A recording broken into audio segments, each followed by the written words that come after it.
Hi friends, welcome back to our channel. So friends, మనకు Telangana district court సంబంధించి మనకైతే రేపటి నుంచి అప్లికేషన్ ప్రక్రియ అయితే స్టార్ట్ అవుతుందన్నమాట.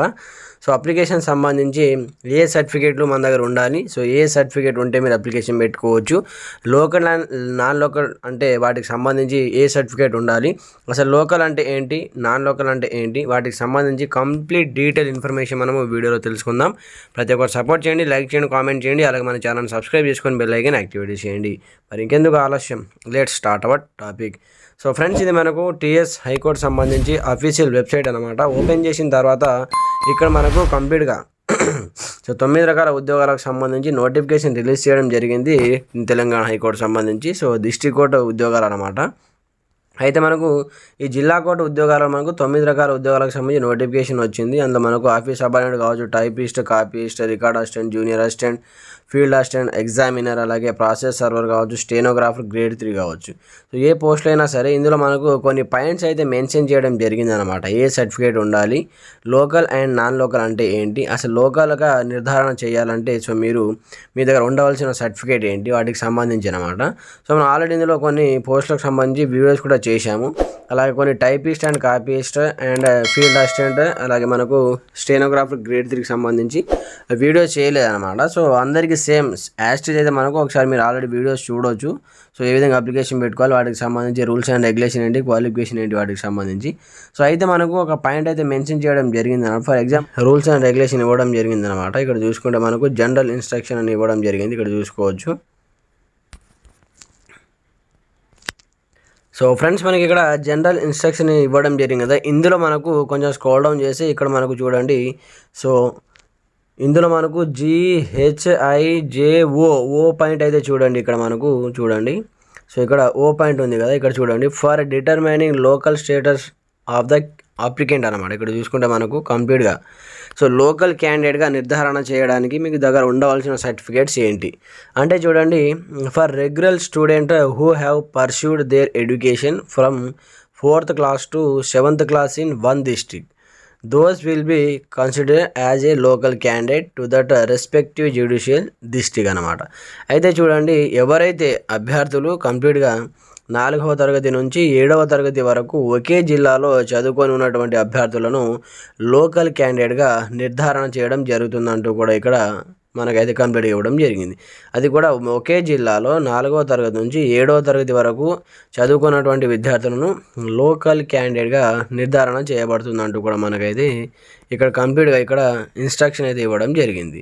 మరి ఎలా సార్, నేను లోకల్ డిస్ట్రిక్ట్ అంటే సో మా జిల్లాలోనే 2వ తరగతి చదివి వేరే జిల్లాలో మళ్ళీ 5th నుంచి అక్కడ 7th వరకు చదివానని మీరు అనుకుంటే సో మధ్యలో ఉన్నటువంటి ఈ 2-3 years గ్యాప్ సర్టిఫికేట్ అయితే మీరు తీయించుకోవాల్సి ఉంటుందన్నమాట.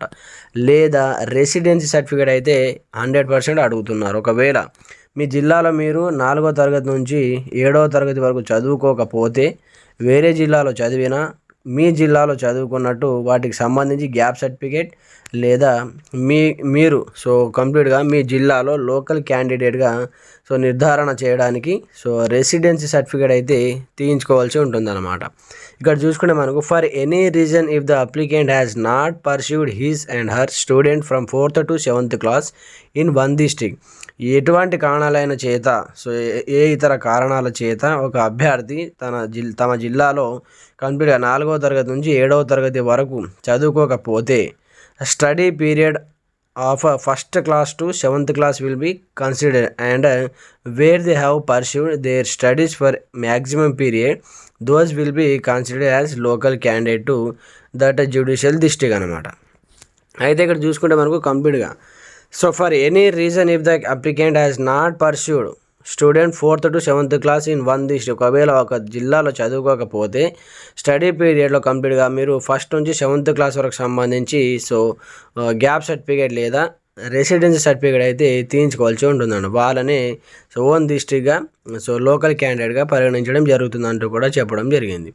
అలాగే for the applicant who have directly applied for SSC 10th examination has a private candidate or studied in open school mode without pursuing regular continuous study, they have to submit the residency certificate from the constituted Talsildar for 7 years preceding the year of passing 7th examination in the prescribed format in GO. ఈ GO ప్రకారం GO number 124 general administration, ఈ GO number ప్రకారం complete మీరైతే direct ఎవరైనా సరే అభ్యర్థులు డైరెక్ట్గా SSC examination కానీ ప్రైవేట్ క్యాండిడేట్ కానీ స్టడీ ఓపెన్ మోడల్ స్కూల్లో without pursuing regular continuously study చేయకుండా రెగ్యులర్గా స్టడీ చేయకుండా డైరెక్ట్గా సో ప్రైవేట్ క్యాండిడేట్ సంబంధించి ఓపెన్ స్కూల్లో 10th క్లాస్ సంబంధించి ఏదైనా ఎగ్జామ్ రాసి ఉంటే డైరెక్ట్గా సో వాళ్ళైతే ఈ 7 years సంబంధించి ఎగ్జామినేషన్ సంబంధించి రెసిడెన్సీ సర్టిఫికేట్ అయితే తీయించుకోవాల్సి ఉంటుందంటూ కూడా ఇక్కడ ఇవ్వడం జరిగింది.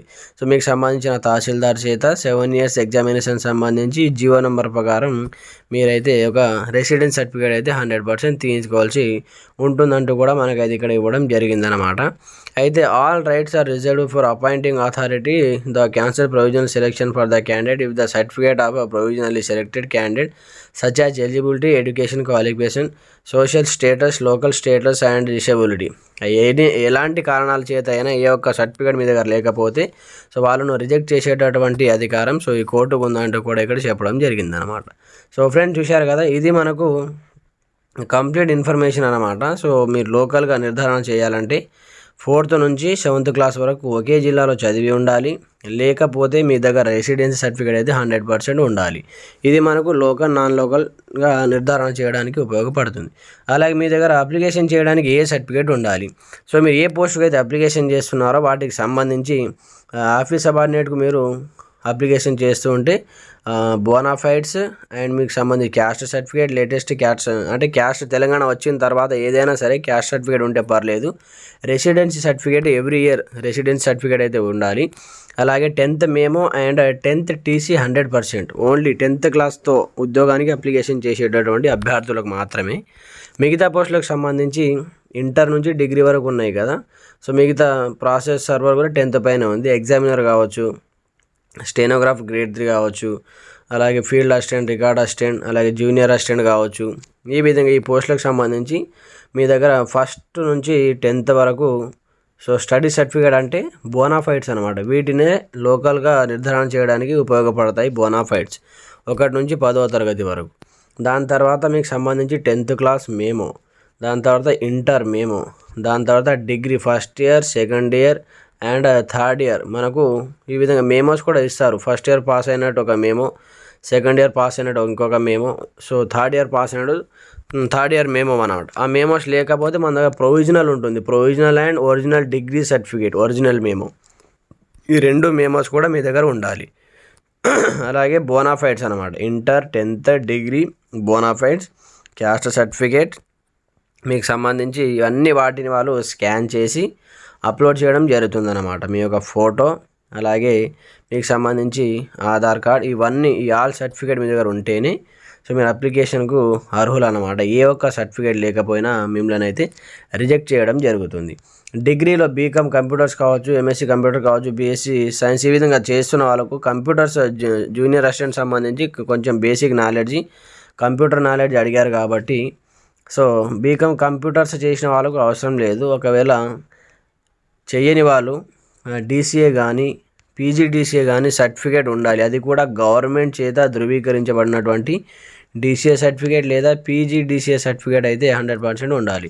లేకపోయినా పర్లేదు, బట్ బేసిక్ నాలెడ్జ్ అనేది తెలిసి ఉండాలి కంప్యూటర్ సంబంధించి, డిగ్రీ చేసిన వాళ్ళకి జూనియర్ అసిస్టెంట్ పోస్టులకు సంబంధించి. సో ఫ్రెండ్స్, ఇది మనకు complete and overall clear detail information. So A certificate ఉండాలి మన దగ్గర, ఎలా అప్లికేషన్ పెట్టుకోవాలి, వాటికి సంబంధించి కంప్లీట్ ఇన్ఫర్మేషన్ అనమాట. సో ఓసీ అండ్ బీసీ వాళ్ళకు 600 రూపీస్ అప్లికేషన్ ఫీజు ఉంది, 100 రూపీస్ ఎక్స్ట్రా తీసుకుంటారు వాళ్ళు అప్లికేషన్ ఆన్లైన్ సర్వీస్ వాళ్ళు. అలాగే ఎస్సీ, ఎస్టీ, బీసీ వాళ్ళకు 400 అయితే అప్లికేషన్ ఫీజు ఉంది, 500 తీసుకోవడం జరుగుతుంది. దీనిపైన ఇంకా మీకు ఎలాంటి సందేహాలున్నా కామెంట్ చేయండి, ప్రతి ఒక్కరు సపోర్ట్ చేయండి, ఛానల్ని సబ్స్క్రైబ్ చేసుకోండి. Thanks for watching this video. జై హింద్.